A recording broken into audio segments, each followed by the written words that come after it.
Mbunge wa Kasipul Charles Were Ong'ondo aliondoka bunge la kitaifa dakika chache kabla ya saa moja. Hapa ndipo uchunguzi wa polisi umeanzia. Wakati huo kulikuwa na msongamano wa magari jijini Nairobi. Baadaye gari lake lenye usajili wa KDM 783A lilisimama kwenye barabara ya Wabera karibu na duka fulani la M-Pesa. Mlinzi wa mbunge huyo alishuka na kufika kwenye duka hilo la M-Pesa na kuweka shilingi 20,000 kwenye M-Pesa ya mbunge Were.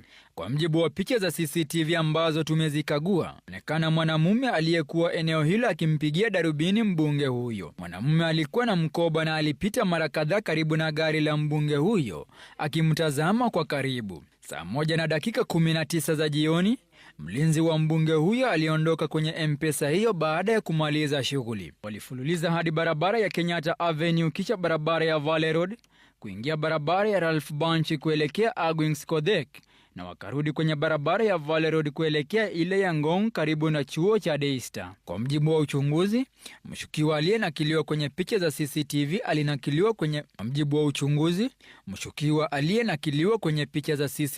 alinakiliwa kwenye barabara ya Valley Road akiwa amepanda pikipiki akiliandama gari hilo. Saa 1:40 walifika kwenye eneo la mzunguko wa barabara ya Valley Road na Ngong Road. Hapo walilazimika kusimama kutii sheria za trafiki. Kulikuwa na gari moja mbele yao. Hapo mshukiwa alitokea ghafla, kuzunguka gari alilokuwa ndani Mheshimiwa Were, kutoa bunduki na kumlenga kwa kufyatua risasi. Risasi zilipigwa 4, moja ya kuvunja kioo cha gari na risasi 3 zikimpata marehemu kifuani na mkononi. Mtu huyo aliyefyatua risasi alitoroka kwa pikipiki akitumia barabara ya Ngong kuelekea mjini. Eneo alikopigwa risasi mbunge huyo kulipatikana maganda 3 ya risasi ambayo ni ya bastola. Maganda hayo yanachunguzwa pia.